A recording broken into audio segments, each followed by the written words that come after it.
All right, welcome to Alive.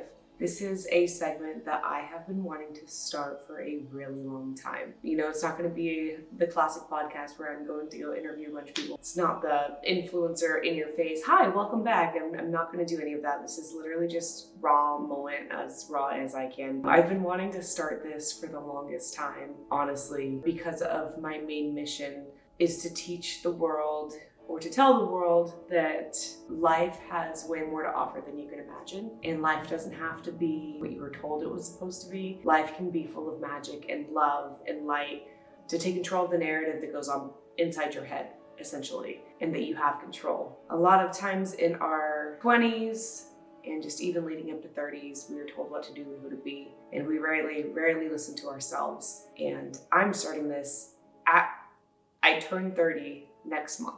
I'm starting this at 30 years old. I have wanted to start this at 25, 26, 27, 28. I just never have because I thought, who the hell would listen to me? I'm still trying to figure it out too. However, now that I'm 30 and I thought the 30-year-old me would know what to do, she still doesn't.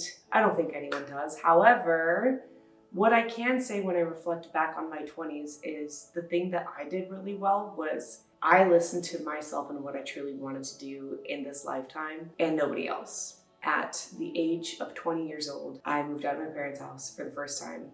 At the age of 22, I moved to Maui and decided to drop out of college, which was something that my parents were very against, and I was moving to an island, essentially. I was a very smart kid in high school. I played sports. I did every club imaginable. I had really good grades, A's, B's. I was in advanced classes. I was leading towards a really good future for society. However, I was a creative kid. I liked to be in media classes. I wanted to go to school for film. I wanted to be in front of the camera, behind the camera, all of that good jazz. And I knew that the direction that I was headed, or what my parents or society wanted me to do, was not what I wanted to do. And I needed to go figure that out. God bless myself and just every decision that I made at that point for being so brave at a young age to go try something different. I thank myself every single day. That is one thing that I did right in my 20s. And this is kind of me just telling you the story of that and how I feel like I am just getting my life started at 30. And I thought that I would have it all figured out, and I'm sure you relate to that. But just the series of events and the series of decisions that I made in my 20s, how stupid everybody told me I was. I look back at it and I truly think there's one thing about that is I felt the most free I could imagine. I was 10 times cooler than I thought I was gonna be. When little me looks at 20-year-old me, I'm losing my shit. Like 20-year-old me was so cool. To a 30-year-old me is even cooler. That's a different story though. So I just want to, I could tell the story of how that all happened. And maybe I will for a little bit, but the purpose of this podcast, of this segment, is to help you discover what makes you feel more alive and maybe to help you feel less alone on this journey and on this beautiful, chaotic thing we call planet Earth and life on planet Earth, and how weird it is to be human and to feel the senses of feeling things is crazy, and to just go through the waves of life as we know it, and how that can be absolutely phenomenal if you really just let go of all your limiting beliefs and that scary voice in your head that is telling you no, and that it's dangerous and that it's scary out there. Even though it is, you do it anyway. I truly think that one thing I have figured out in life is how to live and how to feel and how to express myself and how to feel confident in my body and how to feel confident in just being me. I definitely know who I am, and I know that's going to change. That will forever change. I thought there was a finish line when it came to spirituality. I was going to wake up and then I was going to go through the journey and then that was it. And then I'd be done. And then I can go and figure out life. That's not at all how it's going to work. It's literally just a constant evolution of figuring out who you are, because you're going to change a lot. I'm starting this because I too at one point at 22 years old moved to Maui to figure it out. And then at 26, everything that I thought I wanted, which I didn't even know what that was. But here's what happened. My parents ended up having some serious health issues. I was already going through an 8-year relationship that was falling apart. And then my best friend friendship was falling apart as well. So everything in my life that I knew to be true was on the brink of that's not here forever.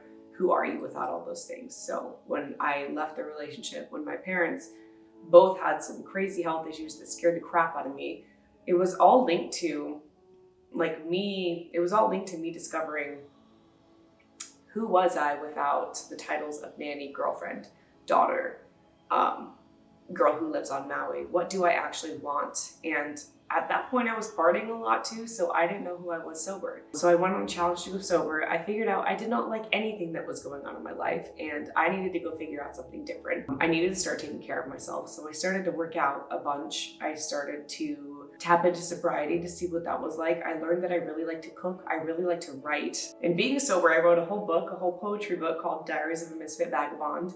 And that'll be out soon, of course, but just discovering how awesome of a human being I actually was really, truly fulfilling in life. However, in the midst of discovering myself, I discovered that I also wanted to discover the world too. I was already living the dream, the retired life on Hawaii at such a young age, and I feel like I really figured that out, but I hadn't seen the world yet. So that was when I started traveling. I think where was my first place? I went to Tulum first, and that was pretty close, so that was an easy trip. But then after that, I was like, what about Greece? What about Thailand? What about Bali? All these really phenomenal places. And Kelly, being her crazy self, wanted to meet a boy out there. So I was like, okay, let's go take a trip to Greece together. I did that. He ended up having to leave. So he was like, oh, I'm going to come back to Bali in like 2 weeks. Why don't you just meet me there? I was like, okay, that sounds great. So I went to Portugal. I island hopped Greece for a little bit. That was fantastic. Also, weirdly, the loneliest part of my life because it was on the other side of the world and I was just navigating the Greek islands by myself. If something went wrong, I was stuck. Like, I had to figure it out. You made friends with who you could. I have crazy travel stories. We'll do that a different time. But I ended up going to Bali. And like Bali does, it throws you for a whirlwind. So I meet this boy, right? And I stay with him, and then he breaks my heart. Breaks my dear old little heart. And I decide I don't want to go back to America. I actually really love Bali. So what's keeping me from staying there? Why can't I stay here? And then I ended up making the crazy decision to move off Maui entirely. I sold all my belongings in 2 weeks, literally a house full of stuff in 2 weeks. And mind you, this whole entire journey, I am losing weight, getting in incredible shape. I was overweight from being an alcoholic and COVID, and I will pop up pictures eventually. But so then I got remarkably hotter as I started traveling. So this is hot. Kelly is a brand new avatar. She's traveling the world. She's doing her thing. And then I started to really, on Maui, I tapped into a lot of spirituality and spiritual stuff, working with medicine, with mushrooms, with ayahuasca, with many different things. San Pedro, probably my favorite. And then I go to Bali to incorporate it all. And Bali, I actually didn't do too many substances. I actually, psychedelics, I actually did a lot of spiritual work. So breath work, ecstatic dance. I did a lot of shibari exploration, which is not as crazy as you think it is. It's literally just trusting yourself and learning to hold yourself and let other people hold you. And when I say kundalini, breath work, ecstatic dance, which also just teaches you how to express yourself like you used to do when you were a kid.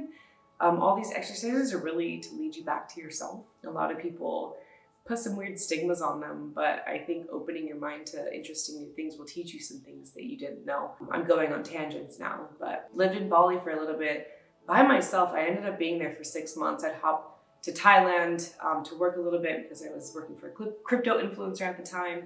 That's how I was able to afford it, back and forth, and going back to the United States, coming back to Bali. And, I didn't know what was next either. I knew I wanted to be into social media. I wanted to start telling people all this new discoveries about spirituality that I had discovered, which no one wants to hear. I understand that the true human experience is to be able to discover that on your own.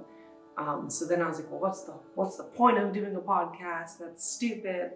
Ego, death, then rebirth, then death and rebirth, and all these things. And, I'm not here to tell you to wake up. I'm not here to tell you what it's like to wake up, because your experience is going to be completely different. But I am here to tell you to, at least if you have the discovery, to tap into what your curiosity is when it comes to all that stuff. So when you do discover that little white rabbit that leads you to something that you may not know, to not be afraid to tap into it, because I truly think that, you don't have to do all of that stuff. I think through meditation you could explore a lot, but to really understand the world is to understand yourself. And once you start seeing the patterns, it all starts to make sense. And then no sense at all. Once you dabble into that, it'll truly change your life and just truly change how you treat people. The biggest thing that did change throughout my 20s was I stopped chasing things, people, opportunities. I stopped trying to prove myself to people. I stopped trying to fit into the mold of anything else but who I truly am. I stopped chasing money. I started letting it come to me. And I started using my gifts and what I'm good at to leverage that. I'm way more confident now than I used to be. I used to fake it. Now I truly know who I am, and I think that's what feeds my confidence the most, is that I know who I am, I know what I want, and if somebody else has an opinion on that, that's their perception, that's their opinion, has no mind to me. So I guess coming into my 30s, I'm attracting more depth, more abundance, more presence, more strength, more clarity, more love. I don't want to do anything in this life if it doesn't lead with love. I don't want anything in my life that's not 100% authentically for me. And if you are in your 20s and you are just discovering this chapter, if you are just discovering you, if you're in your 30s or 40s, it's also not too late. No matter where you are in life, you are arriving to a moment where you are who you always have been. It's not I need to work on myself to get somewhere. You already are that person.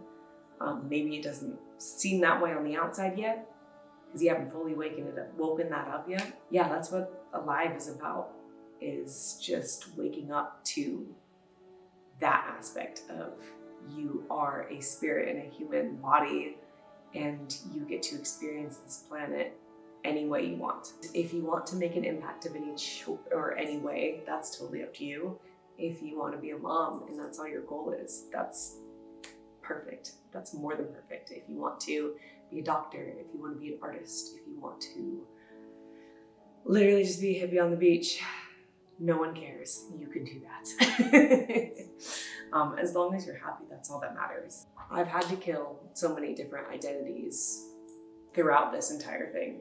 I've become someone, then decided that was absolutely not me and killed it off, and I've done that about 100 times. So I might still do it again. You never know. You know what I mean? You become someone and then you decide that you want to be somebody else or someone even better, and the roles just keep moving and shifting, and life moves on as you do. So if you're not evolving, then you're just staying stuck. And I think one of the coolest things that we can do is just be able to change whenever we want to. And people will try to keep you in the same place, especially if you were below them in their mind. The second you become more powerful, you become more threatening. And that's beautiful and awesome. So yeah, this podcast, I plan on talking about just different spiritual experiences, more of my travels, more questions. I'd love to answer more questions and just really let this channel evolve on its own. I don't know where it's going to end up, but this is where it starts. And that's all I have control over, is just how it evolves every single day. So take that and apply the same to your life. And if you get anything from this, it's hopefully just permission to live and be alive. I'll see you on the next episode. Comment below what questions you want answered, what topics you want talked about, and follow me on Instagram. I'm always yapping on there, @KellyJack. I'll see you in the next episode. That's all.